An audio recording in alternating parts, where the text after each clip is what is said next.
السلام علیکم ورحمۃ اللہ وبرکاتہ۔ الحمد للہ والصلاة والسلام علی رسول اللہ وبعد۔ معزز طلباء طالبات، اس ویڈیو کے ریکارڈنگ کا جو اہم مقصد ہے وہ طلباء کو چھٹیاں گزارنے کے بارے میں کچھ رہنما اصول بتانا ہے۔ تقریباً 1429 میں عبد المحسن قاسم حفظہ اللہ نے مدینہ میں خطبہ دیا تھا، مجھے یاد ہے وہ میرے فراغت کے 2 سال بعد۔ ماشاءاللہ بڑی اچھی گفتگو اس میں انہوں نے کی تھی۔ اب چونکہ جامعہ دارالسلام عمر آباد میں آج امتحانات کا اختتام ہو رہا ہے اور ایسی صورت میں چھٹیاں شروع ہو رہی ہیں، تو اسی مناسبت سے میں نے مناسب سمجھا کہ طلباء کچھ رہنما اصول دے دیا جائیں، اس لیے کہ طلباء کو جمع کر کے نصیحت کرنا بڑا مشکل تھا، اسی لیے میں نے اس ویڈیو کی ریکارڈنگ کی ہے، لہٰذا طلباء اس کو غور سے سنیں اور اس پر عمل کرنے کی کوشش کریں۔ سب سے پہلی بات تو یہ ہے کہ جب کوئی بھی معاملہ انجام کو پہنچتا ہے، اچھا ہوتا ہے، تو اسے اللہ تبارک و تعالیٰ کا شکر ادا کرنا چاہیے، جیسا کہ رسول اکرم صلی اللہ علیہ وسلم کے بارے میں آتا ہے کہ اللہ کے نبی کوئی اچھا کام اختتام ہوتا تو پڑھتے الحمدللہ بنعمتہ تتم الصالحات۔ جب ناپسندیدہ چیز کو دیکھتے تو بولتے الحمدللہ علی کل حال۔ تو امتحانات کا اختتام ہوا، اللہ کا شکر ادا کرنا چاہیے، اور اللہ کے نبی صلی اللہ علیہ وسلم کوئی چیز آتی ہے، خوشخبری ہوتی تو اللہ کے نبی سجدہ شکر میں گر جاتے۔ تو چھٹیاں جو آتی ہیں اس میں ہمیں کیا کرنا چاہیے؟ سب سے پہلی بات تو یہ ہے کہ مومن کے لیے زندگی میں چھٹی ہے ہی نہیں ہے۔ امام احمد تو کہا کرتے تھے مومن کو جنت میں قدم رکھنے تک سکون نہیں ہے، اس کو قبر میں تکلیف ہوتی ہے تاکہ جنت میں جانے کے لیے اس کو تیار کر دیا جائے۔ دوسری چیز یہ ہے کہ ہم سب کو غنیمت جاننا چاہیے فرصت کو، جیسا کہ حضرت عبداللہ ابن عباس رضی اللہ عنہما کی روایت آتی ہے، آپ صلی اللہ علیہ وسلم نے فرمایا نعمتان مغبون فیہما کثیر من الناس الصحۃ والفراغ، کہا کہ 2 نعمتیں ایسی ہیں جن کو پا کر اکثر لوگ دھوکے میں رہتے ہیں، ایک ہے فرصت اور دوسری ہے صحت۔ ابن الجوزی رحمہ اللہ کہتے ہیں کہ بڑا قابل رشک ہے وہ آدمی جو اپنے زندگی کی سانسوں کو اللہ کی اطاعت میں گزارتا ہے، بڑا بدبخت ہے اور گھٹیا ہے وہ انسان جو اپنے سانسوں کو اور اپنی زندگی کو اللہ کی نافرمانی میں گزارتا ہے۔ اور اسی طریقے سے رسول صلی اللہ علیہ وسلم نے کہا اغتنم خمسا قبل خمسن، 5 چیزوں سے پہلے غنیمت جانا، اس میں کہا فراغک قبل شغلک، مشغول ہونے سے پہلے فرصت کو۔ تو یہ فرصت جو ملتی ہے یہ اللہ کی بہت بڑی نعمت ہے۔ ہمارے پاس ہوتا کیا ہے، دشمنان اسلام نے ٹائم پاس کی اصطلاح ایجاد کر کے نعوذ باللہ امت مسلمہ کے ہر فرد کو بھی نعوذ باللہ متاثر کر دیا ہے۔ چھٹیاں کیسے گزارنا چاہیے اس بارے میں یہ بات یاد رکھیں، چھٹی کو عربی میں 2 لفظ آتے ہیں، ایک ہوتا ہے عطلہ، تعطیل یا اجازہ، اردو میں اس کو چھٹیاں کہتے ہیں اور انگلش میں ہالیڈیز کہتے ہیں۔ جیسے یہ چھٹیاں شروع ہوتی ہیں تو اسلام ہمیں ارکان اسلام کے ذریعے زندگی کو منظم کرنے کی تاکید کرتا ہے۔ دیکھیں گے آپ نماز، روزہ، زکوٰۃ، حج وقت پہ ہوتے ہیں، نماز وقت پہ، تو اس طریقے سے ہمیں یہ جو چھٹیاں آ رہی ہیں اس کے لیے منصوبہ بندی اور پلاننگ کرنا چاہیے، جیسا کہ رسول اکرم صلی اللہ علیہ وسلم کے بارے میں کہا ان لک فی النہار سبحا طویلا، اور اللہ نے ہمیں جو زندگی دی ہے عافیت والی، اس پر اللہ کا شکر بھی ادا کرنا چاہیے، جیسے کہا هو الذی جعل اللیل والنہار خلفۃ لمن اراد ان یذکر او اراد شکورا۔ تو وقت کا کوئی خاص وظیفہ تو نہیں ہے، مگر ہمیں تاکید بتائی گئی کہ بندہ ہمیشہ اللہ تبارک و تعالیٰ کا ذکر کرتا رہے، جیسا کہ اللہ کے نبی صلی اللہ علیہ وسلم کے بارے میں عائشہ رضی اللہ عنہ فرماتی ہیں کان رسول اللہ صلی اللہ علیہ وسلم یذکر اللہ کل احیانہ۔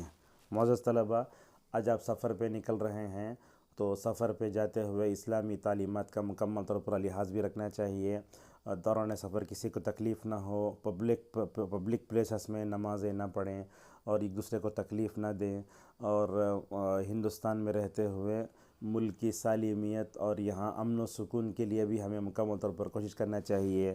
کوئی ایسا کام نہیں کرنا چاہیے جس کی وجہ سے ملک کا ماحول بگڑے یا سالمیت کو خطرہ پہنچے، تو حکمت کے ساتھ آپ رہیں، اور جو بھی فرقہ پرست طاقتیں ہیں یا آپ کو چھیڑنے والے ہیں یا آپ کو تکلیف دینے والے ہیں تو ان تمام سے بچنے کے لیے جہاں تک ہو سکے ان سے دور رہیں، مثبت بات کریں، اور دعاؤں کا اہتمام بہت ضروری ہے۔ سفر میں نکل رہے ہیں تو جاتے ہوئے پوری دعا سفر پڑھتے جائیں، اور یہ بھی پڑھتے جائیں اللہم انا نجعل فی نحورہم ونعوذ بک من شرورہم، اگر ڈر ہو، اور زیادہ اگر ماحول سے ڈر ہے تو حسبنا اللہ ونعم الوکیل بھی ہم پڑھ سکتے ہیں۔ دوسری چیز یہ ہے کہ سفر میں جب جا رہے ہیں تو اس صورت میں ہمارے سفر میں بھی نمازوں کا اہتمام ہونا چاہیے۔ رسول اللہ صلی اللہ علیہ وسلم جب نماز میں سفر میں نکلتے تو نمازوں کو جمع کر کے پڑھتے۔ ہمارے پاس دیکھتے میت ہو تو بھی نماز نہیں پڑھتے، شادی ہوئی تو نماز نہیں پڑھتے، سفر میں نماز چھوڑا لیتے۔ ماشاءاللہ کچھ ایسے لوگ بھی ہیں، سفر میں کبھی نمازیں نہیں چھوڑنا چاہیے، بلکہ سفر میں نماز پڑھنے کی لذت اور مزہ ہی کچھ اور ہوتا ہے۔ تو اس اعتبار سے سفر میں فجر کی سنت، چاشت کی نماز، وطر، یہ ایسی چیزیں ہیں جس کا اہتمام رسول صلی اللہ علیہ وسلم کرتے تھے۔ جمع کیسے کرنا چاہیے، نماز کیسے پڑھنا چاہیے، بیٹھ کر پڑھیں، کھڑے ہو کر نہیں پڑھ سکتے۔ بعض لوگوں کو ہم دیکھتے ہیں وہ لیٹرن کے پاس بچھا لے کھڑ کے پڑھتے، حالانکہ ویسا نہیں ہے۔ فاتقوا اللہ ما استطعتم ہے، المسلمون من سلم المسلمون من لسان و یدہ، اپنے زبان و ہاتھ سے کسی کو تکلیف بھی نہیں دینا چاہیے۔ تو نماز کا اہتمام کریں، اور گھر پر پہنچنے کے بعد کچھ چیزوں کا جو ہے اہتمام کریں۔ پہلی چیز یہ ہے ان چھٹیوں میں جہاں تک ہو سکے علم سے زیادہ حاصل کرنے کی کوشش کریں۔ جیسا کہ امام احمد رحمہ اللہ کے بارے میں کہا گیا، انہوں نے کہا کہ میں ماں کی گود سے گور تک علم حاصل کروں گا۔ صالح فوزان حفظہ بولتے ہیں میں ابھی طالب علم، اللہ اکبر، کبار علماء میں سے ہو کر بھی بولتے ہیں۔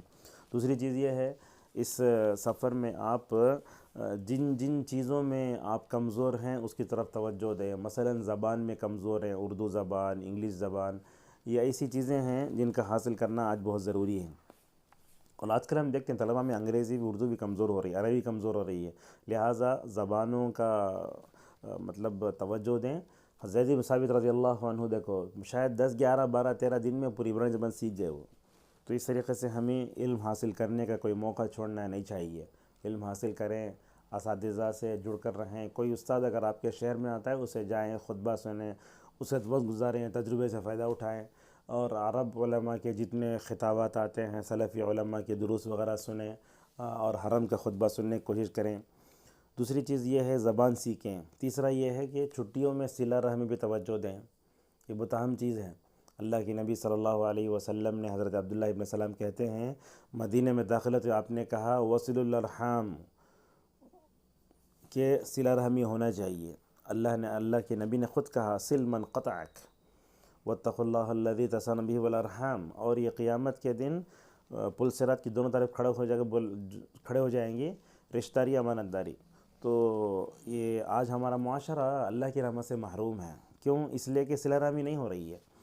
تو صلہ رحمی طرف توجہ دیں، اپنے باپ کی طرف کے رشتہ دار، اپنی ماں کی طرف سے رشتہ دار، ددیال، ننیال جو ہوتے ہیں ان سے صلہ رحمی کریں، ان کے پاس جائیں۔ اور چھٹیوں میں کم کرنے کا یہ ہے کہ ہم دعوتی کام بھی کریں۔ فیلڈ ورک کیسے ہوتا ہے، اپنے سے تجربے کار علماء کو اور دعوتی ٹیم جو ہوتی ہے ان کے ساتھ لگے رہیں۔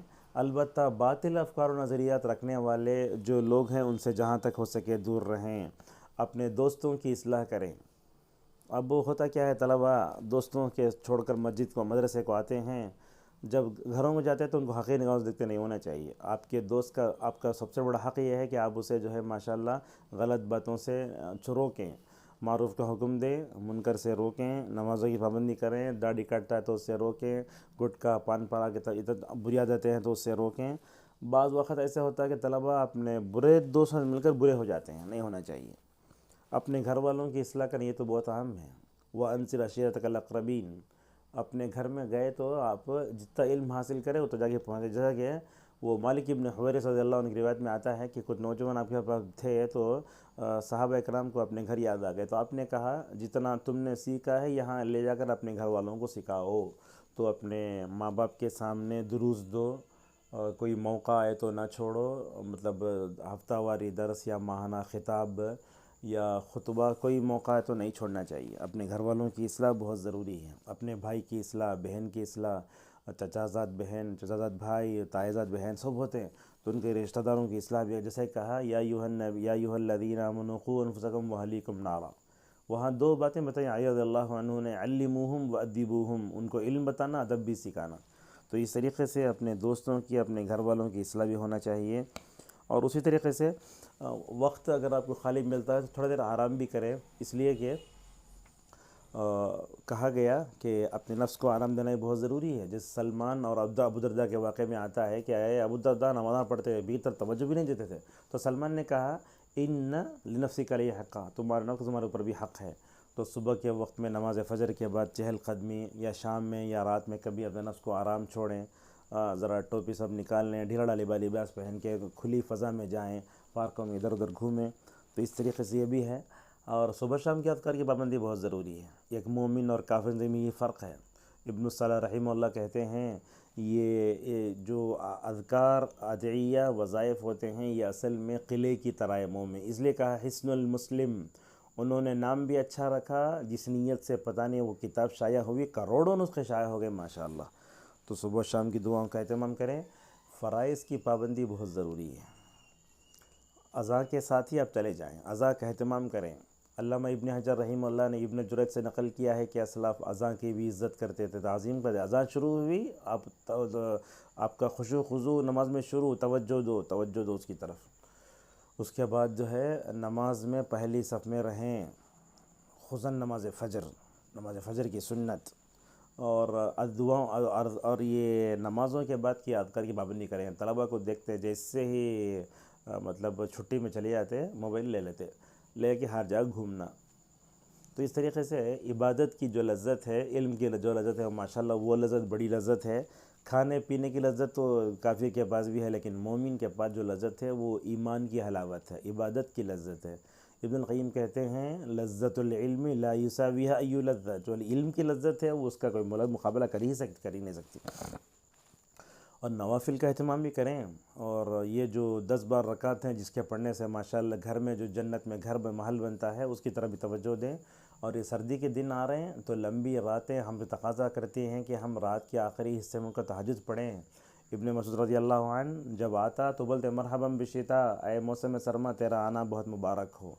حسن بصری تو بولتے جانور بھی خوش ہوتے، مطلب جیسے ہی ونٹر آیا تو ونٹر کی چھٹیاں آپ کو مل رہی ہیں تو لمبی راتیں موبائل کا استعمال کرتے ہوئے یا غلط چیزیں دیکھتے ہوئے یا لغو باتوں میں نہیں پڑھنا۔ اللہ نے کہا والذین هم عن اللغو معرضون، پھر کہا وَإِذَا مَرُّوا بِاللَّغْوِ مَرُّوا كِرَامًا، پھر کہا وَإِذَا سَمِعُوا اللَّغْوَ أَعْرَضُوا عَنْهُ، اور آپ نے تو حدیث میں کہا من حسن اسلام المرء ترکہ ما لا یعنی، سب سے اچھا اسلام یہ ہے کہ آدمی لا یعنی باتوں کو چھوڑ دے۔ علامہ شوکانی کہتے ہیں لغو سے مراد ہر معصیت کی بات بھی ہو سکتی ہے جس سے دین دنیا آخرت کا فائدہ نہ ہو، طالب علم کو چاہیے کہ اس سے اپنے آپ کو دور رکھے۔ اور خصوصاً یہ مطلب قیام اللیل کے بعد سب سے اہم جو چیز ہے جس پر طالب کو توجہ دینی ہے، چاشت کی نماز کی عادت ڈالنا، یہ بہت اہم ہے۔ علامہ البانی تو کہتے ہیں کہ زندگی میں شاید میں چھوڑا ہی نہیں۔ عائشہ رضی اللہ عنہ کہتی ہیں اللہ کی نبی سے جب سے میں چاشت کی نماز کے بارے میں نے سنا، اس وقت سے میں نے چھوڑا ہی نہیں ہے۔ یہ اشراق، چاشت، صلاۃ الضحیٰ، اوابین، ایک ہی نماز کے مختلف نام، وقت الگ الگ ہے۔ سورج کے طلوع ہونے کے 10-15 منٹ کے بعد شروع ہوتا ہے، زوال سے پہلے تک ماشاءاللہ وقت رہتا ہے، لہٰذا چاشت کی نماز کا اہتمام کریں۔ اس سے اللہ تبارک و تعالیٰ فتنے سے محفوظ کرتا ہے، اللہ اس کے لیے کافی ہو جاتا ہے، اللہ تعالیٰ ساری ضرورتیں پوری کر لیتا ہے۔ تو بہرحال اسے ہمیں توجہ دینا چاہیے۔ اور ان دنوں میں جو وقت چھوٹا ہوتا ہے تو اس طرف ہم روزہ بھی رکھ سکتے ہیں۔ بہرحال یاد رکھیں مومن چھٹی ہو، سفر میں ہو، حضر میں ہو، مدرسے میں ہو، کہیں بھی ہو، وہ ہمیشہ اللہ تبارک و تعالیٰ کی نگرانی میں ہے۔ وَهُوَ مَعَكُمْ أَيْنَمَا كُنْتُمْ، کہیں CCTV کیمرہ لگا تو کیسے ڈرتے، ویسے ہمیشہ اتق اللہ حیثما کنت کا آپ کو مکمل طور پر یہ ہونا چاہیے۔ اور معاشرے میں جتنے فتنے، ان تمام فتنوں سے ہمیں بچنا چاہیے۔ وَأَعُوذُ بِكَ مِنْ فِتْنَةِ الْمَحْيَا وَالْمَمَاتِ، صلاحیت بڑھائیں، وقت ملا ہے تو اس کو صحیح استعمال کیجئے۔